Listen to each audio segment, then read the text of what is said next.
Hi, and welcome to Journey Forward with Joree Rose, where you will gain insights, tools, and inspiration to get unstuck and live your best life.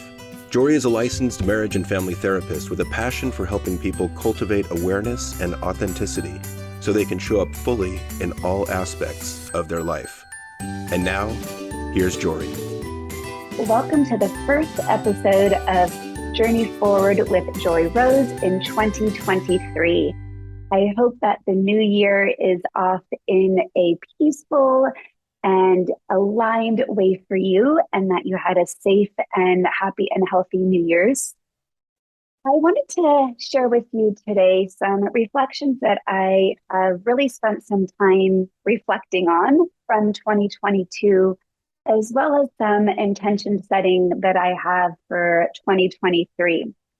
I'm hoping that as I share these reflections, there are things that resonate within you that you can harness, that you can see yourself in some of my stories, that you can align yourself in some of the teachings and tools that I use to help myself when I'm feeling really stuck and in the spiral.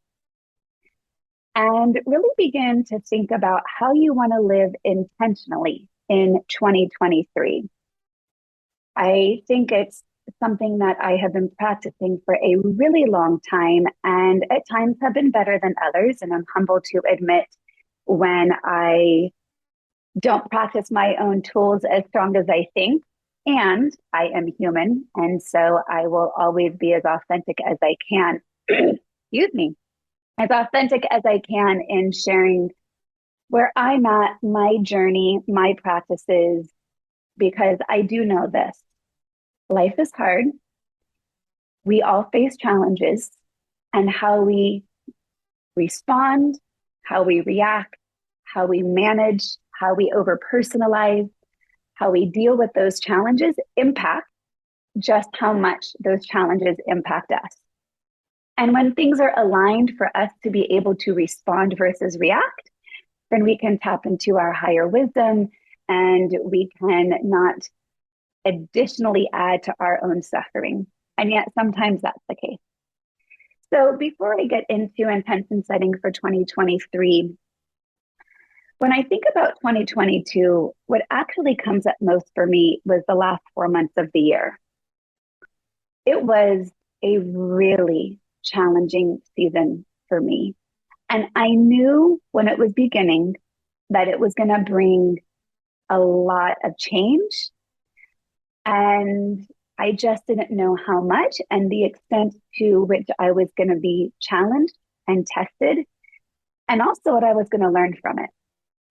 So the big impetus of what I knew this season was going to bring change about was both my girls who left the home, one to go off to college across the country, well, midway across the country, and my 16-year-old daughter who went abroad for a semester in Israel. And if you follow me on social media, if you've listened to the previous podcast, I know I've talked about this, but they left within the same week. And I've been divorced for over 8 years. I've had the majority of the custody. My daughters are literally like my best friends. We live together with such ease and have fun together. They are like being with two best girlfriends. And I wasn't just anticipating struggle as a mom who was sending my kids off into the world, but I was also anticipating struggle of a change of pace of my everyday life. I was anticipating being lonely, being sad, not knowing how to show up in my day-to-day life as a mom with no kids in the home, as never having lived alone, like ever. In all my 44 years, I had never, ever lived alone. And even though I've been divorced and I've had time alone, it has not been for an extended period of time. So I went into this season with a lot of fear and anxiety. And it makes me think of a famous Mark Twain quote. And he says, "I've had a lot of worries in my life, most of which never happened." Now, I share this quote in relation to my experience with my kids being gone because the things that I feared most never actually manifested. Was I sad? Yeah. Did I miss them? Absolutely. But you know what? I was also okay. I wasn't lonely. I learned to embrace and enjoy my alone time. In fact, I embodied more rooms of my house. In fact, I've never felt more comfortable being in my own home because I felt like I was taking up more residence in my own space. I found the freedom in being able to structure a day without a specific time frame of telling me when I had to leave the house, when I had to eat, how much food I had to buy, how much laundry or dishes I had to do. The things that I had found previously a lot of comfort and security in the known, I was finding freedoms in the unknown. And this was an aha moment for me because I had been fearing this day for over 19 years. I literally had been fearing my children leaving the house since I was pregnant with my oldest daughter. And my fear was such an old version of myself that when it actually came time, that fear didn't really have space for me, or I didn't really have space for it. It was an old narrative I had been carrying and worrying about for literally 19 years of my life, almost half my life. Now, in this season, I learned that I am a mother no matter where my children are. I am so grateful for technology and FaceTime to be able to connect at a moment's notice, even across the world, 10 hours times difference. That connection supersedes time and space. And that brought me a lot of ease and comfort in staying connected. And here's the other thing. I began to tap into a version of myself that I didn't know existed. And this is something that I have been working with clients around for years because I knew about it conceptually.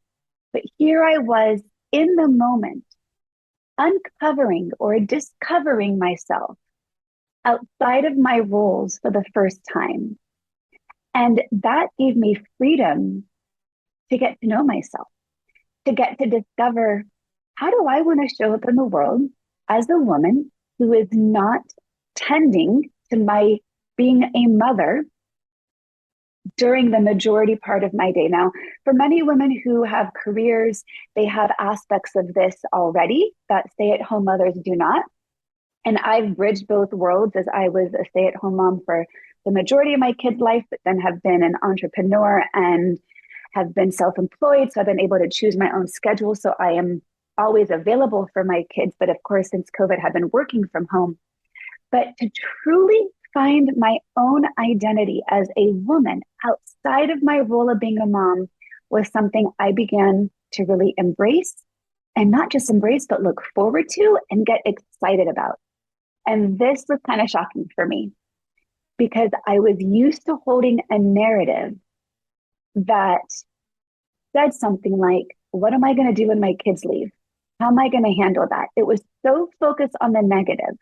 It was fear-based. It was anxiety-based, which are actually emotions and experiences that in my day-to-day life now, I don't tend to give a whole lot of power to. And yet that old narrative was so strong. It took time for me to undo it. And I really tuned into, how do I want to show up? How do I want to feel? What do I want to do? I discovered a love for a Pilates reformer class in which I was giving myself the freedom to go daily, which felt amazing, taking care of myself, feeling strong in a way I never had before. But I also was tapping in and tuning into my girlfriends in a way that I hadn't ever before. Those first couple weeks that they had left, literally every single person in my life that I am deeply connected with reached out to me, checked in on me, I had never, ever felt more supported. It was so beautiful to feel so connected. And then to have the time and availability to spend with my girlfriends and to nurture and nourish in those relationships was something, was a huge gift for me. So as I was just beginning to find my way, find my footing, feeling grounded in this new sense of normal, even though it was only temporary, as my youngest daughter was only going to be gone for 4 months. Soon into that, my relationship with my fiance got turned upside down. We had been experiencing some challenge, and he ended our relationship, which was only a temporary ending because we have spent the past few months working on healing and repair and redefining and coming together, doing the work that we both value, and really rediscovering what patterns were we getting stuck in that were no longer serving us. So as I'm dealing with the grief of my kids being gone, I then was thrown this grief of facing my relationship. And then I got COVID for a third time. I'd only had it 5 weeks earlier. And here I was faced with this really big question. And the question I kept coming back to when I felt like the rug was being pulled out for me on every which side, there was things that I expected to be hard, and then there was hard that I didn't expect. The question I kept asking myself was, how would I respond differently if I knew this was in service to my highest self? And instead of asking myself, why is all of this happening right now? I chose to ask myself the question, what am I here to learn? And those two questions became my mantras for facing whatever was arising in the moment that was difficult, that was hard, that was painful, that I didn't like, what I was in resistance to. And it began to shift. I really refocused on daily meditation. And I really began to embrace a journaling practice. And these things are the tools that help ground me, support me, align me, taught me what I was here to learn at this season of my life. So I went into this season knowing there was going to be change. And I emerged at the end a different version of myself, one in which I'm actually really proud to be, one in which I can say, I am more aligned than I've ever been. And interestingly enough, my daughters are both now home and my relationship is on the repair. And I am now having to learn how to reintegrate being a full-time mother again with 2 children in the home, with not having my entire space and time and freedom to myself. And one of the keys that keeps coming up for me, whether it's in my motherhood journey, in my relationship, in how I face whatever struggles in any other relationships or life I'm facing, it is the practice of non-attachment. Non-attachment is such a foundational tool in mindfulness, in the idea that expectations are the quickest path to suffering. And when we attach to outcomes, we increase our suffering. So to practice non-attachment does not mean not to care. It simply means allowing with an openness, an open heart, an open hand to allow whatever is arising to exist without expectation and without attaching your happiness, your joy, your peace, your ease to it looking one particular way. It's about the resiliency to respond in the moment versus react out of frustration by saying, this isn't how I wanted it to be. This isn't how it's supposed to be. One of my favorite things to say to my clients is when they say, this isn't how it was supposed to be, my response is, says who? Says the story in your mind, the narrative that you've created that this isn't what you want? And yet, what's that based on? A thought?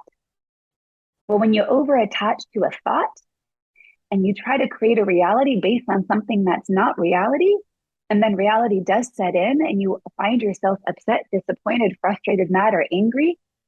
Well, the practice there is to not attach to our thoughts as our truth and to practice resiliency in the face of challenge, to be able to ask ourselves the question, how would I respond if this was in service to my highest self?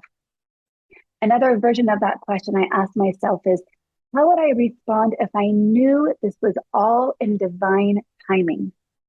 Meaning, this is all happening for me to learn a really deep lesson that's going to propel me for the next season of my life. What am I here to learn? So as I reflected on all of the challenges, and there were more in between that I gained during this season, the last 4 months of 2022, what I really was astounded with, which was also the immense amount of joy and growth I experienced during this season. And there were two big highlights of it that gave me this opportunity. One was when I went to Israel to visit my daughter. I was there for 9 days. And another was when I took a solo trip to Newport Beach by myself. And that was a really significant journey for me. And in both of those journeys, I was able to tap into a sense of peace and alignment within myself that I hadn't felt for a long time. And if I look back and say, what was the thing? What was the X factor? What was the ability to allow me to be in such peace and alignment? It was non-attachment. It was being fully present. It was being open to the universe. It was setting intentions and allowing them to come to fruition. It was going with the flow. It was being open for signs and then receiving them. It was trusting that I was going to be okay. It was trusting in the universe to provide for me, even that my challenges were there to provide for me. It's trusting in my inner wisdom and my inner guidance system to know that all is unfolding in divine timing. So all of the things that I didn't like, that were hard, that I didn't want, were actually messengers to put me back into alignment with what I do want. Which brings me to my intention setting for 2023.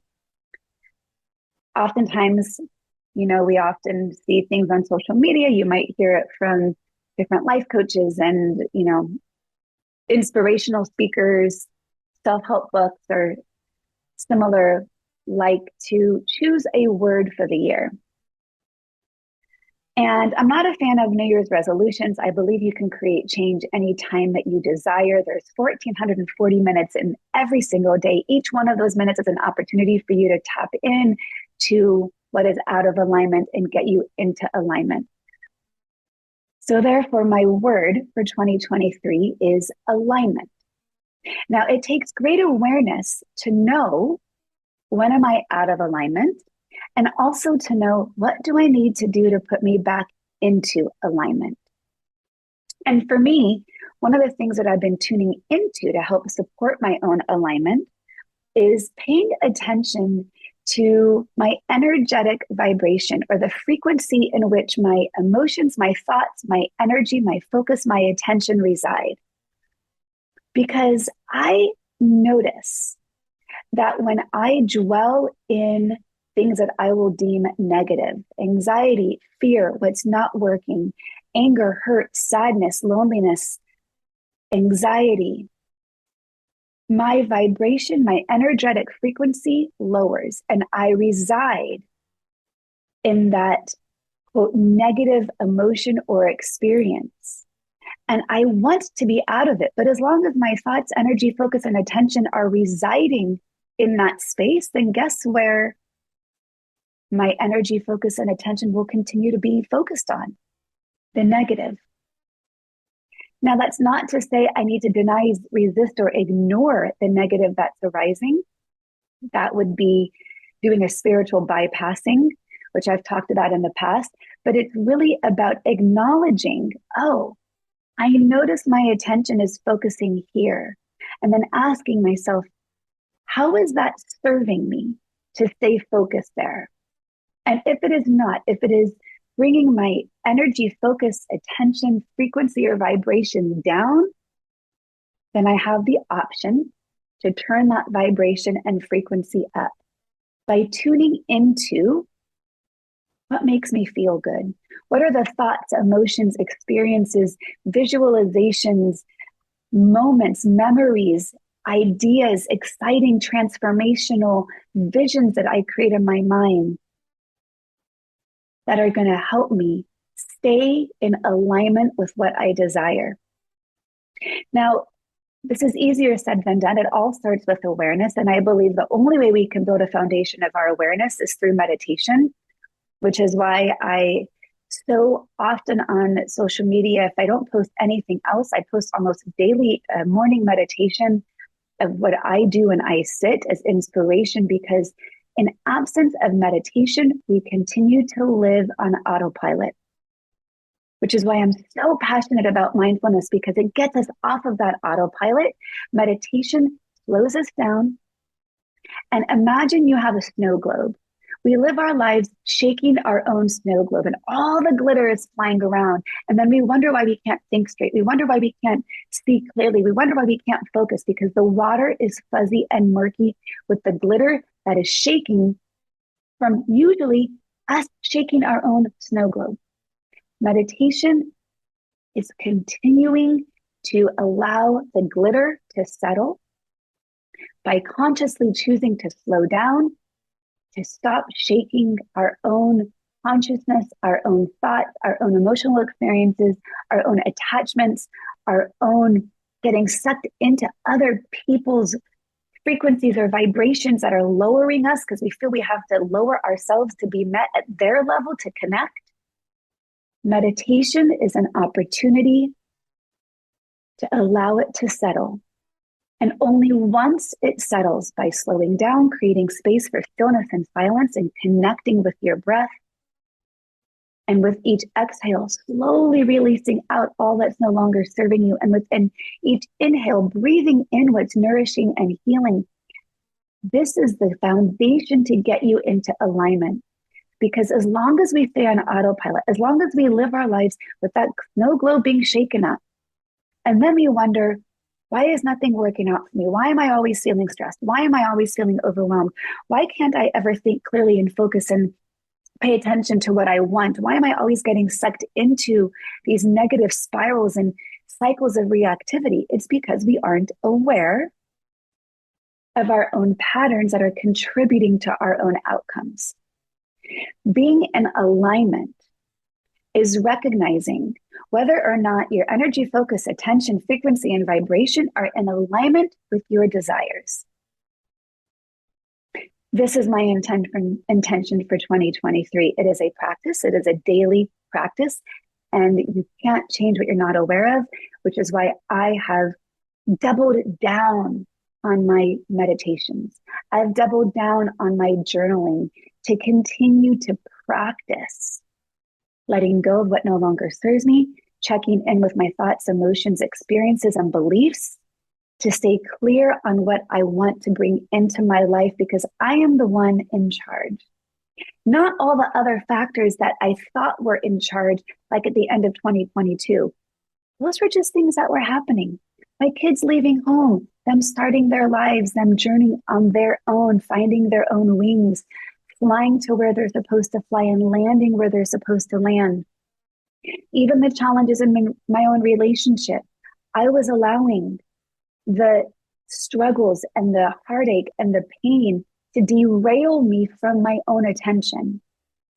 The key for me with alignment is, how can I feel my feelings and not get derailed? How can I feel the pain or the struggle or the heartache and maintain alignment by not getting sucked into that cycle of reactivity? It's a practice. And it gets easier with more practice. So thank you for tuning in today. If any of this resonated, I would so appreciate a like, a review, a share.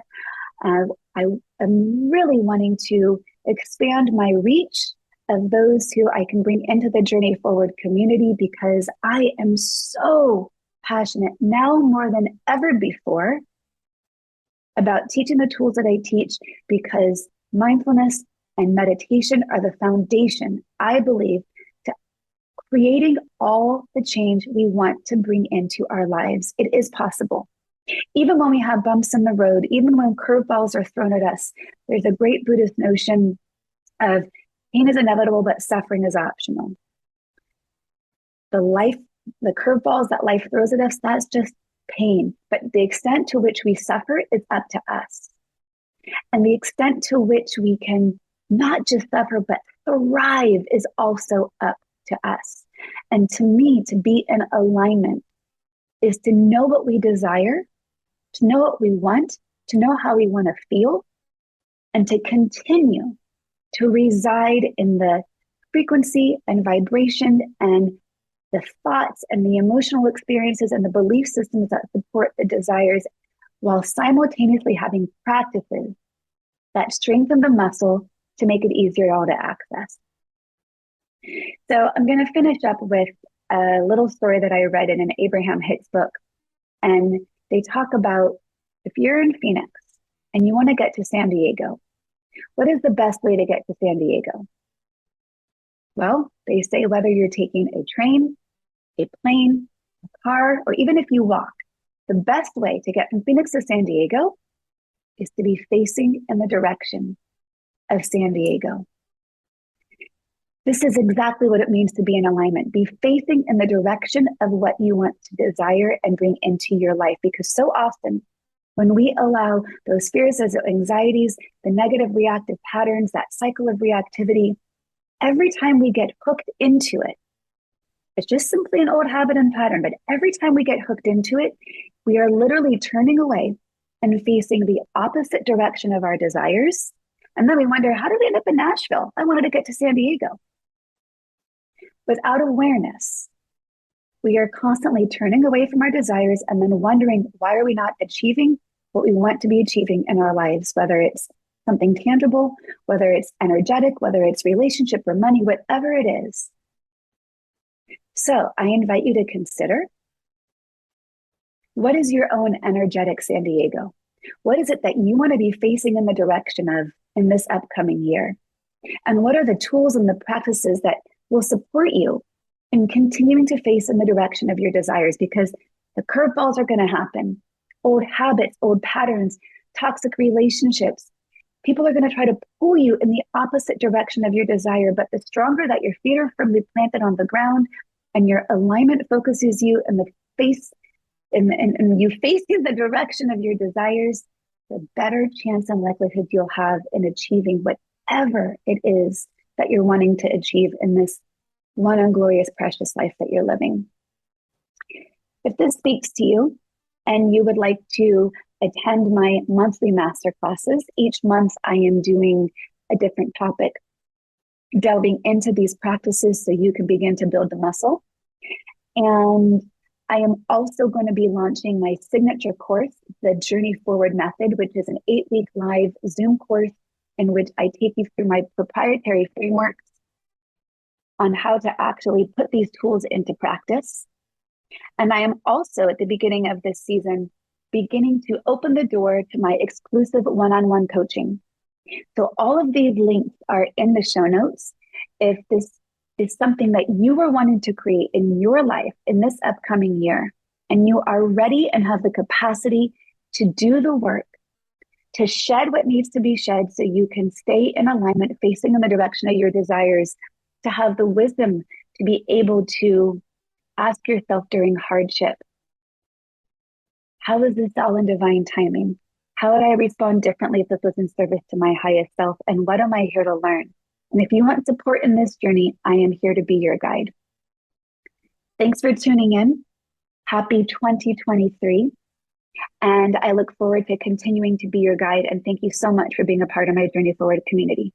Take care and be well. To continue your journey forward, find Joree Rose on Facebook and Instagram to become part of her growing community.